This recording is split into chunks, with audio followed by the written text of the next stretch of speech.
Welcome to another episode of Good Value by Antipodes. Environment will play a big role here. It can't be sustainable to supply half of the world's aluminium based on coal-fired electricity. We see that consumers are willing to pay an extra premium for greener products. It's Alison Savas, and that was Paul Kildemo, Executive Vice President and Chief Financial Officer of Norsk Hydro. The Norwegian company listed on the Oslo Stock Exchange is one of the largest aluminium producers in the world. Now, aluminium smelting is an old world industry, but usage is increasingly new world, given aluminium is light, recyclable, and stronger than steel for its weight.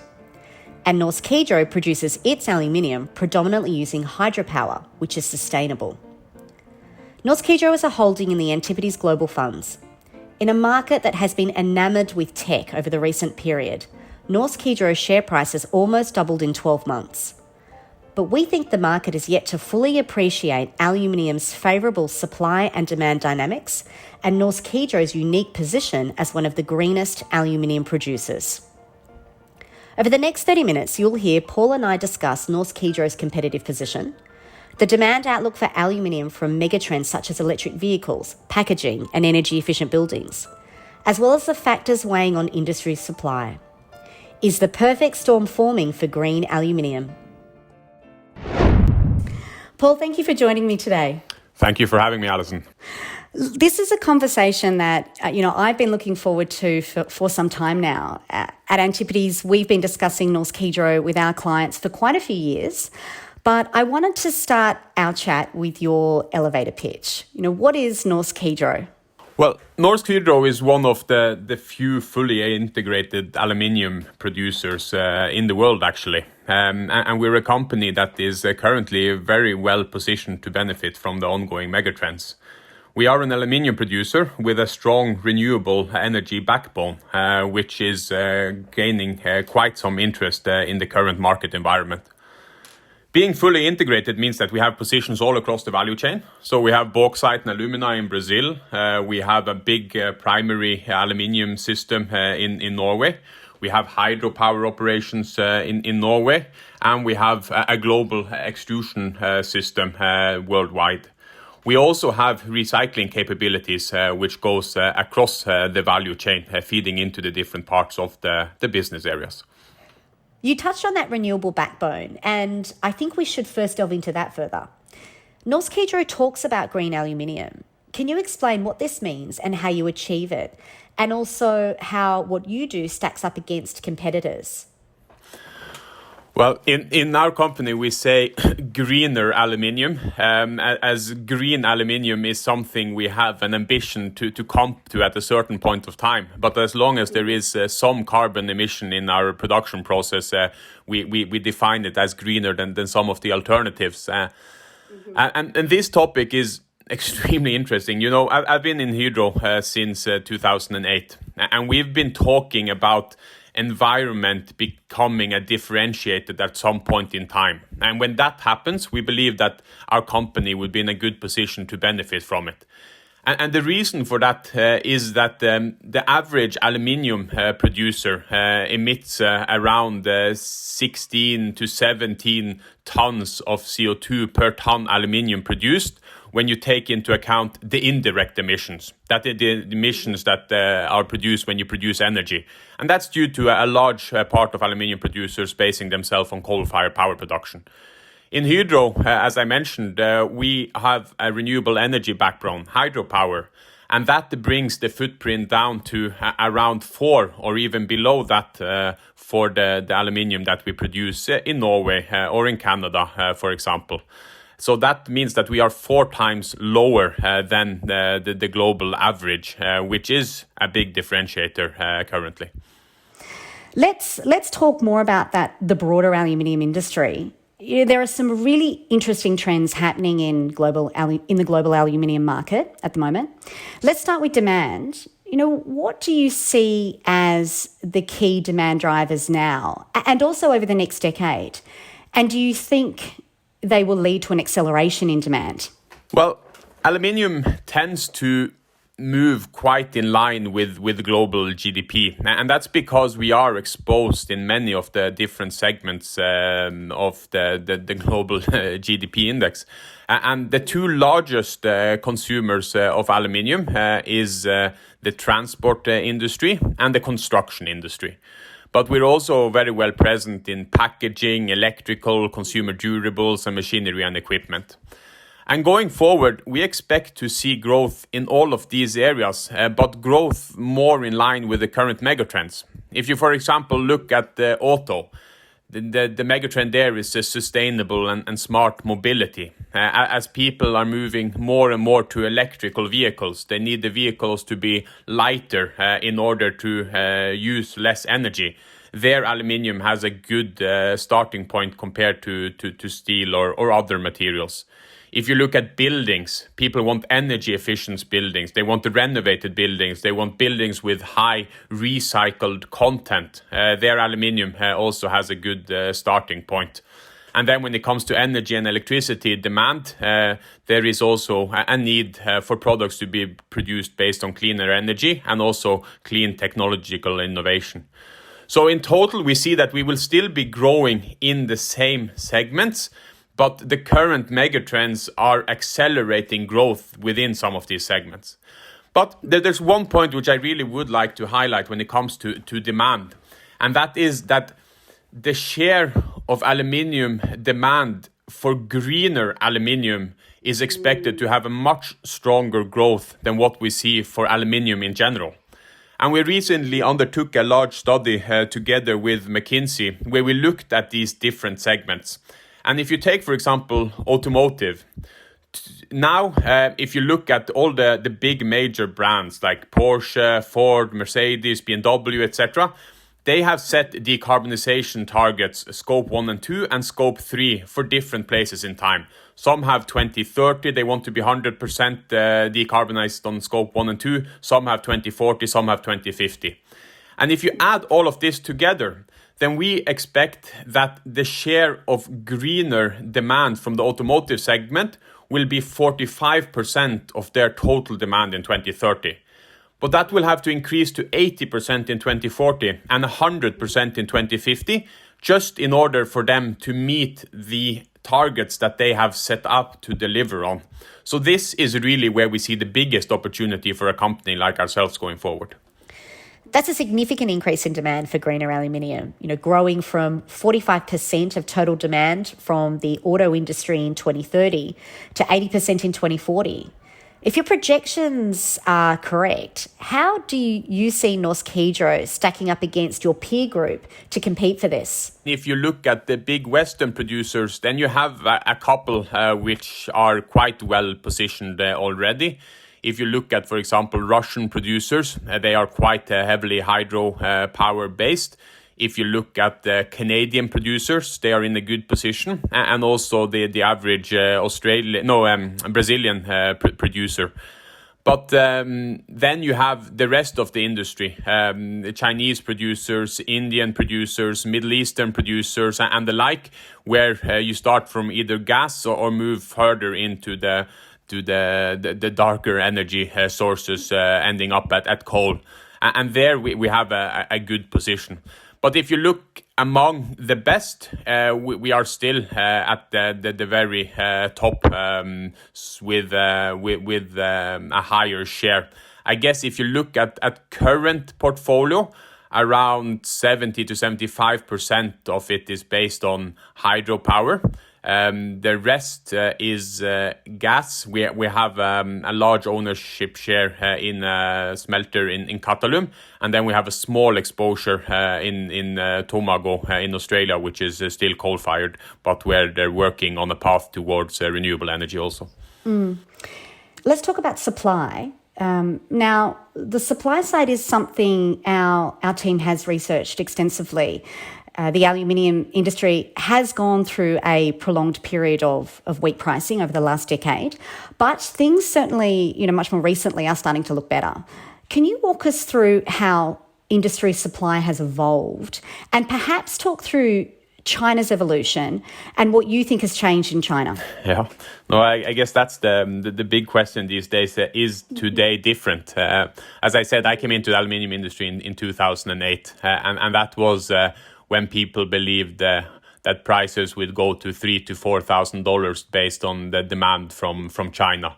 And as we have experienced since 2008, earnings for large aluminium producers has not been able to meet their cost of capital. And it has been very much due to China deciding to produce aluminium themselves, then deciding to produce alumina themselves, then deciding to build the bauxite industry in Africa or in Guinea to be self-sufficient. And that has pretty much been the story for the latter years. But as I mentioned earlier, we have constantly had a belief in the fact that at one point in time, environment will play a big role here. It can't be sustainable to supply half of the world's aluminium based on coal-fired electricity. And I think that's where we're starting to see some of the changes now. It's been in the official communication from China for some years, but it's not been that visible on the ground. Now we see production capacity being halted, production capacity being forced to close down if licenses aren't in place, environmental targets enforced, and also a communicated ambition to be carbon neutral by 2060. And that requires a change. Also, you probably don't have the same need to build the country as you did some years ago. So China has communicated a 45 million ton or so ceiling for own aluminium production. And there's now an increasing belief that they will stand behind this. And I think that the strongest sign we see is that for the second year now, China has been an importer of primary aluminium. And that has not taken place since 2009, when they needed to adjust after the global financial crisis. So there are many things which makes us view the future a bit more positive than in a while. But at the same time, we are coming out of a quite special situation with the COVID crisis and other elements. So we want to see this normalize and mature before we take this for granted. But the signals are definitely in the right direction. We also need to be aware of and get better understanding of is will Chinese technology be used to build smelters outside China, for example in countries like Indonesia, Malaysia or the like. And we have seen some announcements of potential new builds there, still not significant when you look at the expected negative balance in the years to come. But as we've seen historically, Chinese smelters have been built out at a much lower cost than Western ones. So we need to see that coming off to be very certain that the market will be tight in many years to come. So China's still a bit of a wild card. But looking closer to home for you, Paul, power prices are rising globally, but particularly so in Europe, which is facing a power crunch. Can you take us through how high energy prices are impacting the industry? Yeah, no, it's the perfect storm in the power markets now, and it's really hitting Europe in a situation where the European aluminium industry looked set to really benefit from the tight markets and the high prices based also on Chinese imports. They have been hit by this crunch of low gas inventories, cold weather, and much higher power demand than what was foreseen coming out of the COVID crisis. And it's gone to the extent that several aluminium producers have had to curtail production in Europe now, basically because they haven't got long-term electricity contracts and they're making losses. Typically, the 90th percentile on the cost curve over the latter years has been between $1,800, maybe $2,000 or so. For some of these smelters, it has increased to $4,000, $5,000. And even with an LME price on $3,000, that hasn't been enough to mitigate that. So in the short term, players that are exposed to spot electricity are really in a tough place now. The expectations is that markets will balance a bit as we're able to refill the underlying gas inventories and the like. But then you get new macroeconomic uncertainties like the Russia-Ukraine conflict, which could deteriorate this picture again. So it is a challenging balancing act on the power side now. For us, we are fully secured on a large part of our operations in Europe. All our Norwegian smelters are part of the Norwegian sourcing setup, where we've secured power until 2030 on long-term contracts. So for Hydro as a company, the high power prices is actually a net positive, as we also have a long electricity position from our hydropower operations, which we are selling into the market at record high prices. We will be announcing our Q4 results in the not too distant future. But in Q3, for example, you saw that the contribution from energy was much higher than what it has been in the preceding years. And, if coal-fired power is, you touched on, actually, you raised this earlier, if coal-fired power is used to make aluminium, then the aluminium produced is very carbon intensive. How do you see carbon tax impacting the industry? Do you think carbon regulation could be weighing on some of your competitors' decisions to invest? And perhaps you can round out sort of this conversation around supply by taking us through how Norsk Hydro is thinking about investment and capacity. Yeah, I think considerations regarding carbon is weighing on a lot of companies' decisions these days, because we can take ourselves as an example there. Even though we have low carbon production capacity from a relative perspective, we are currently not considering building new smelters using Norsk Hydro technology without a pathway to eliminating carbon, the carbon which is emitted even in today's strong market price environment. So this is also one of the elements which I guess is creating some of the positive sentiment in the marketplace these days, that producers like ourselves are heavily looking into new technologies in order to produce carbon-free aluminium. And the reason why we are positive to this also is that we see that consumers are willing to pay an extra premium for greener products, as we have experienced over the latter years through our two big green products, Circal and Reduxa. So we have three pathways to low carbon or zero carbon or near zero carbon aluminium. One is post-consumer scrap, the recycling path, basically using 100% post-consumed scrap together with hydrogen instead of gas in the cast house, will allow us to produce near zero aluminium.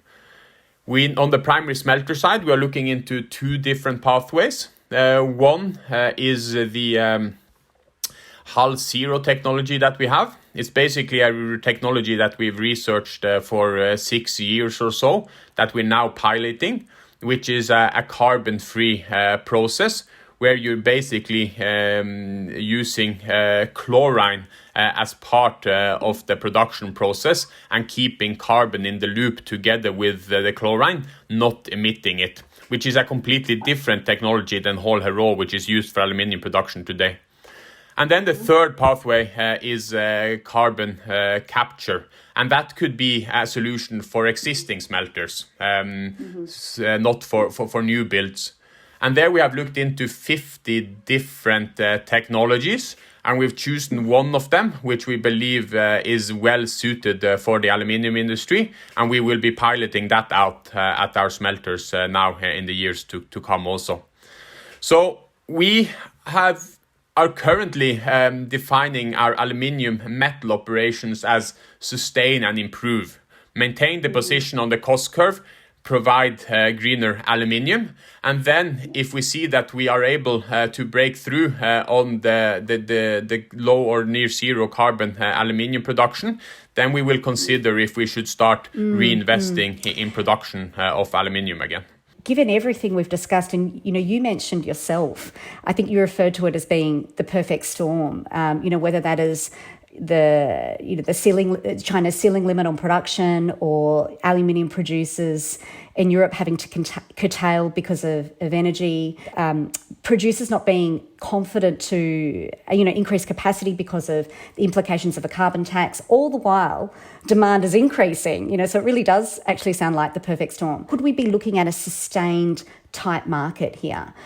Yeah, well, I guess if you're looking at the third-party analyst views, the consensus is for a tight market for the coming years, depending a bit on what the view on demand in China is and how fast they ramp up some of their curtail capacity. But I think most players, if you look towards 2025 now, are expecting undersupplied to balanced markets, but with a clear risk towards greater undersupply than oversupply. And that's based on many of the elements that we just spoke about. And then, of course, moving beyond this period, if you don't get more capacity coming in, even with the increased amount of recycling and producers digging deeper and deeper into the scrap pile, this can extend even further. But of course, this needs to be balanced with the absolute price and what happens to other materials. Now, aluminium is pricing at extremely high levels in a historical perspective. But we're still seeing consumer demand for it because other materials have also increased quite a lot as of late. But if aluminium stands out with a very high price compared to the others, that could also impact demand, all else equal. So it's many elements which can impact the total balance. But I think compared to a couple of years ago, the general outlook now is for tighter markets for the coming years, unless we have some form of demand shock. It's such an interesting dynamic, isn't it? In commodities, a higher price would normally attract investment. But in this case, we're not seeing it because of environmental concerns weighing on producers. The question is, does this lead to a greater premium for green aluminium for producers like yourselves? There is already a slight premium for green aluminium. But consumers and manufacturers want green aluminium, and you referenced this earlier with the automakers. So can we see the premium continue to rise? Yeah, that is probably the question I get asked the most often by investors. What do we believe about green premiums and what are we getting paid currently? And it is, of course, an extremely relevant question. We produce two brands of green aluminium. One of them is Hydro Circal, and that is basically recycled aluminium, where we include at least 75% post-consumer scrap, which is scrap that has been out in use. So not processed scrap, which is just cut-offs from the production process. And this scrap is typically dirty, it's tainted, it's painted, so it's not that costly to get your hands on. And that means that if you're able to recycle it in a way where you allow for a margin between what you bought and the selling price, this can be quite profitable. And that's why we're investing quite heavily into the recycling technology, allowing us to dig deeper in the scrap pile. This product has quite a small supply in a relative context because there's a certain amount of scrap available and it has technological constraints.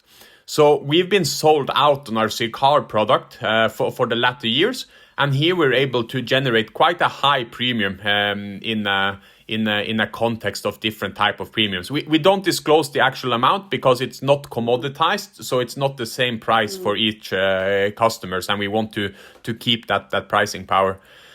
The other green product that we produce is Hydro Reduxa, and that is basically the primary aluminium product, where you base it on smelting based on hydropower. So we say that if it's less than 4 tons of CO2 per ton of aluminium, then it's branded as Hydro Reduxa. Here the absolute premiums are a bit lower than what we see on Circal because it's more of this product available. But we also see that we are better able to get that premium on this product than our peers because we are selling this branded product through our downstream arms. So our downstream extrusion facilities, they are negotiating directly with the end customer, with the building of buildings, with the automotive producers, etc. And they see the value of more greener products. Whereas a pure primary producer that sells to an extruder or something, they struggle to get that premium. So our head of aluminium, he is not allowed to sell a single product of greener aluminium unless he gets a premium on those.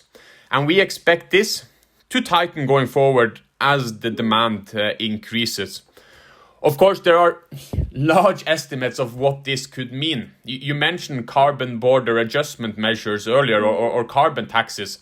And some of the more bullish analysts are looking at what if you were to compensate for the amount of carbon from a Chinese product versus a Norwegian product.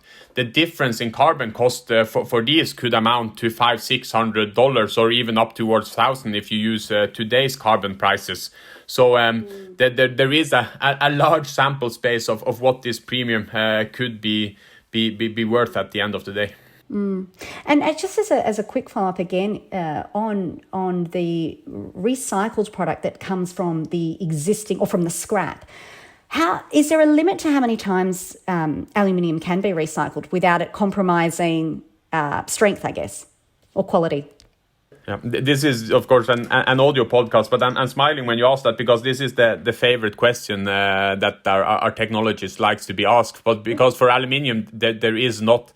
It can be recycled indefinitely without losing its properties. And what is also good with recycled aluminium is that it requires only 5% of the energy compared to the original production of aluminium. So in today's circular economy, aluminium has many strong advantages. Paul, before we wrap up, I did want to ask if you can tell us where we might come across your aluminium in our everyday lives. You know, perhaps anyone driving while listening might have some of your aluminium within their car. Yeah, especially on automotive, we are quite transparent on several of the ones we supply to. So if you look at Audi, BMW, Mercedes, Peugeot, etc., all of those consume aluminium from Hydro.